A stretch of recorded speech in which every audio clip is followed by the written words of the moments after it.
주의 은혜란 단은 카리스란 단인데 이 단은 값없이 주시는 하나님의 선물이다.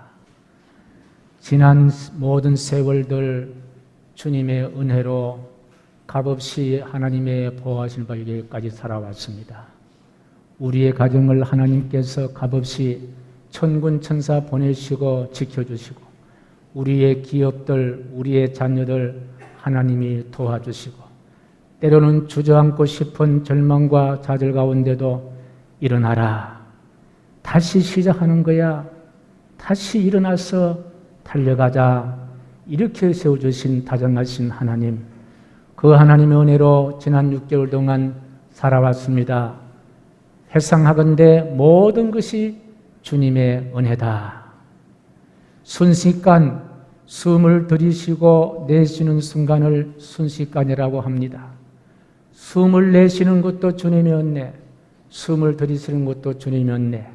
무엇보다도 오늘 맥주 감사주일 저와 여러분들이 이렇게 모여서 하나님 앞에 예배하는 것 주님의 크신 은혜인 줄로 확신합니다. 그동안 6개월 동안 살아오시면서 수고도 많이 하셨고 또 소가리도 많이 하셨고 염려 걱정도 많이 하셨습니다. 그때마다 하나님이 개입하셔서 여기까지 인도해 주셨습니다. 성전까지 인도해 주셨습니다. 이 성전에서 다시 한번 반년을 살아갈 수 있는 에너지를 확보하시고 힘을 확보하시고 또 안식을 누리셔서 7월달뿐 아니라 남아있는 6개월 동안 멋지게 살아낼 수 있는 축복된 성도님들 되시기를 주님의 이름으로 간절히 축복합니다. 제가 지난 주일날 열왕기 상을 설교하면서 맥주 감사절을 지키는 이유에 대해서 말씀드렸습니다마는 복습을 한번 해보겠습니다. 맥주 감사주의를 지키는 이유가 지난 세월 하나님을 떠나지 않았음을 자축하는 일과 그리고 여기까지 인도하신 하나님의 은혜를 기억하고 보답하는 절기가 바로 맥주 감사 절기입니다. 특히 보리나 밀은 우리가 땅에서 얻는 먹거리의 첫 열매가 되는 곡식들입니다.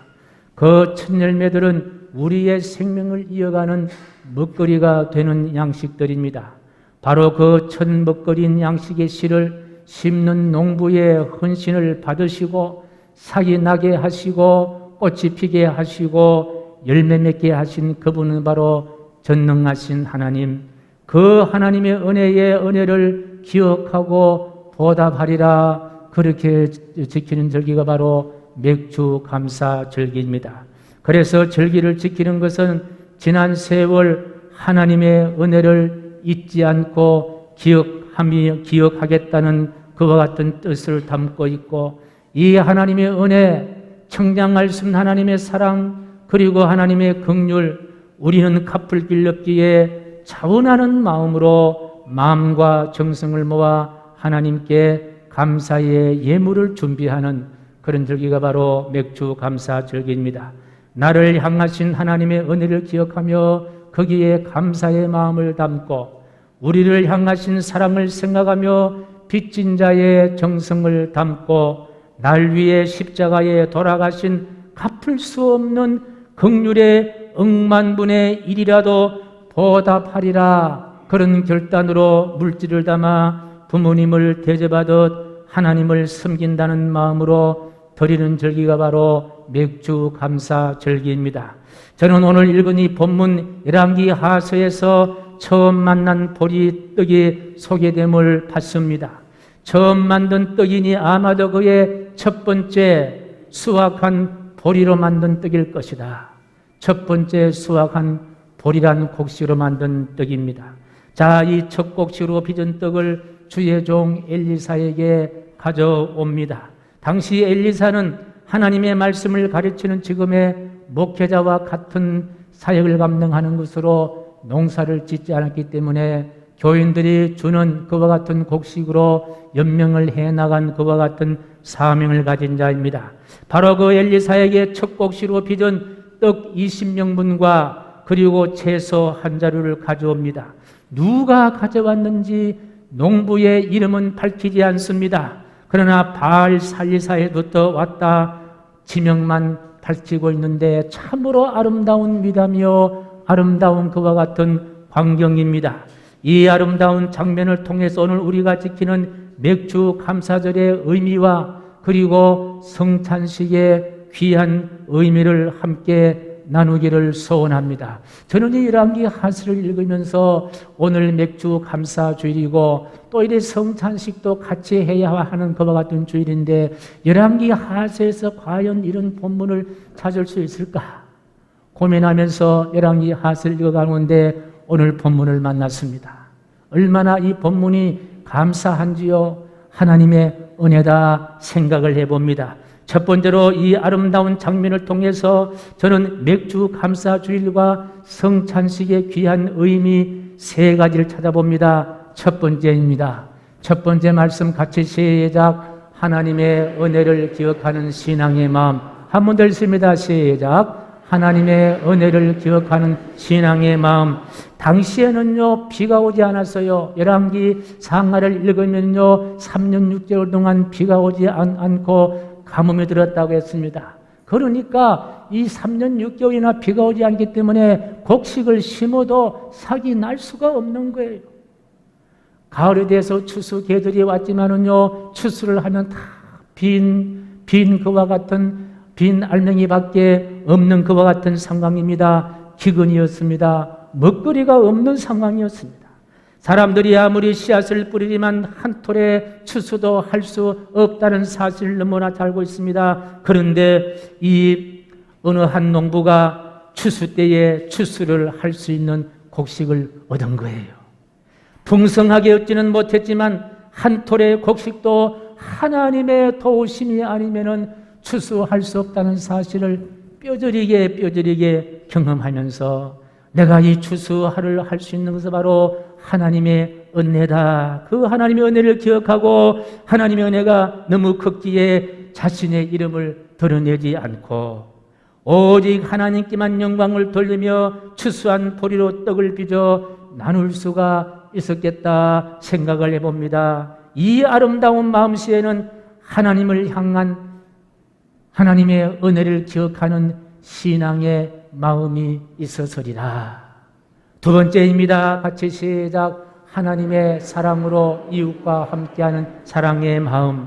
처음 만든 떡 곧 보리떡 20개와 또 자루에 담은 채소라는 말씀이 기록되어 있습니다. 당시 보리떡 하나는 성인이 한 끼 정도 식사입니다. 여러분도 오늘 돌아가실 때에 보리로 만든 떡을 하나씩 받았을 텐데 그거 잡수시면 아마 점심 요기는 되지 않겠나 생각합니다. 당시에도 보리떡 하나는 성인이 하루 한 끼 먹을 수 있는 양식입니다. 그 20개의 떡을 가져왔습니다. 그러니까 20끼 20번 먹을 수 있는 식사의 양입니다. 자료에 담은 채소란 말이 있는데 이 채소는 카르멜이란 단어인데 우리가 말한 푸성기가 아니라 당시의 옥수수를 그렇게 이야기하는 단어입니다. 옥수수를 생각하지 않는다 하더라도 보리떡 20개라면 20끼 자신이 먹을 식량을 줄여야 합니다. 자신이 먹을 식량을 줄이면서 그 식량을 엘리사에게 가져옵니다. 이 아름다운 미담에는 적어도 이웃을 사랑하는, 이웃이 배고플 때에 그 배고픈 이웃을 사랑하는, 이웃을 향한 사랑의 마음이 담겨져 있었으리라. 곧 하나님을 향한 사랑과 이웃을 향한 사랑, 사랑의 마음이 바로 오늘 본문에 담겨 있는 내용입니다. 세 번째입니다. 세 번째, 시작. 말씀을 묵상하고 말씀을 실천하는 감사의 마음. 출애굽기 34장 26절의 말씀 보면은요, 내 토지 소산에 처음 익은 것을 가져다가 내 하나님 여호와의 전에 드릴지며, 바로 첫 소산, 첫 곡식은 여호와 하나님 앞에 드려라 하는 하나님 말씀이 기록되어 있습니다. 오늘 이름을 밝히지 않은 이 농부는 바로 한 해 농사에 대해서 하나님께 드리는 감사의 마음은 바로 성경 말씀에 있는 대로 성경 말씀을 쫓아 성경 말씀 명령을 순종하는 그와 같은 결단인 줄로 믿습니다. 그 감사의 마음은 단순한 감정이 아니라 말씀에 기초한, 말씀에 순종하는 마음으로 억지로 하는 것이 아니라 자원하는 감사의 마음을 담아서리라. 그래서 말씀을 묵상하고 말씀을 실천하는 감사의 마음을 엿볼 수가 있습니다. 이처럼 오늘 본문에서 맥주 감사절을 지키는 귀한 마음들은 어떤 마음일까요? 세 가지 말씀드렸습니다마는 같이 읽겠습니다. 시작. 하나님의 은혜를 기억하는 신앙의 마음, 하나님의 사랑으로 이웃과 함께하는 사랑의 마음, 말씀을 묵상하고 말씀을 실천한 감사의 마음. 이런 마음으로 드린 20명의 떡과 20명분의 떡과 채소 한 자루에 기적이 나타난 거예요. 어떤 기적이? 43절, 44절 말씀이에요. 같이 시작. 그 사원 어찌 이것을 100명에게 주겠나이까 하나 엘리사는 또 이르되 무리에게 주어 먹게 하라. 여호와의 말씀이 그들이 먹고 남으리라 하셨느니라. 그가 그들 앞에 주었더니 여호와께서 말씀하신 대로 먹고 남았더라. 20명이 한 끼 먹을 수 있는 양식인데 100명이 먹고도 남은 부스러기가 있었다. 신약에 오병이어의 기적이 있듯이 구약에도 구약의 오병이의 기적은 바로 오늘 본문에 기록된 말씀인 줄로 믿습니다. 여러분 추수감사절에 드리는 귀한 마음과 정성이 여러분의 인생 가운데 오병이의 기적이 나타날 수 있는 주님 앞에 드려진 예물이 되기를 주님의 이름으로 간절히 축복합니다. 남게 하시는 거예요. 풍성하게 하시는 거예요. 이것이 바로 감사의 기적입니다. 그리고 아울러 곡물의 첫 이삭은 제사장에게 가져다가 여호와의 제단에 바치는 것인데 레위기 23장 10절의 말씀 보면요, 이 행위를 어느 절기에 했느냐? 6월절 절기에 이런 일을 했다는 거예요. 그런데 신약에 우리 예수님께서 6월절에 아주 중요한 그 행위를 한 것이 있는데요, 6월절에 한 것이 바로 마지막 만찬, 성만찬을 우리 예수님께서 6월절 날 예수님께서 베풀으셨다는 거예요. 예수님이 잡히신 날 전날 밤에 이 성만찬을 행하는데 이 성만찬에도 세 가지 뜻이 담겨 있습니다. 세상에 보내신 하나님 아버지의 인류 구원이라는 사명을 잊지 않습니다. 기억합니다라는 그런 뜻이 담겨 있고, 죄인을 향해 목숨을 바치는 죄인을 향하신 그 하나님의 생명을 바친 하나님의 뜨거운 지고지순의 사랑이 담겨 있고, 그리고 구약의 예언된 말씀을 완성시키는 감사의 말씀을 담았습니다. 그래서 성찬식을 유카리스라고 말하는데, 유카리스란 말은요, 감사라는 그와 같은 뜻입니다.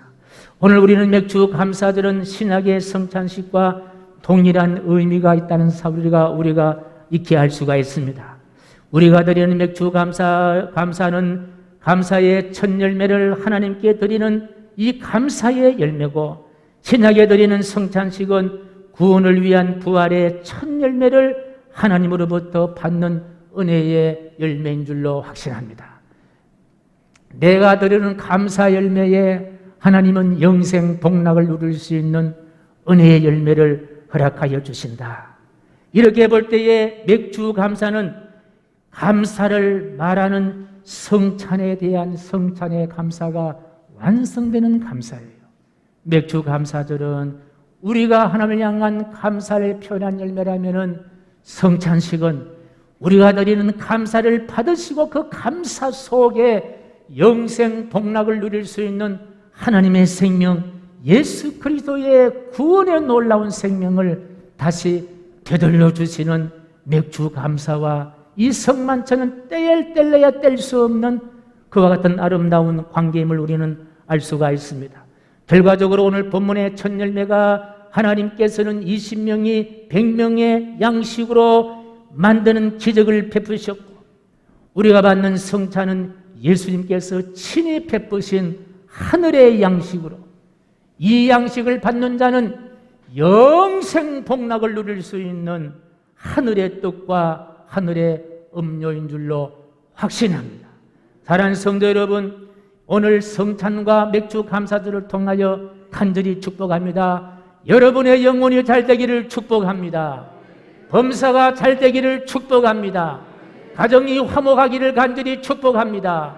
하는 사업이 잘 되기를 바랍니다. 인간관계가 화평하기를 간절히 축복합니다. 우리 인생의 모든 막힌 담들이, 장애물들이 나사렛 예수 그리스도 이름으로 다 허물어지기를 주님의 이름으로 간절히 축복합니다.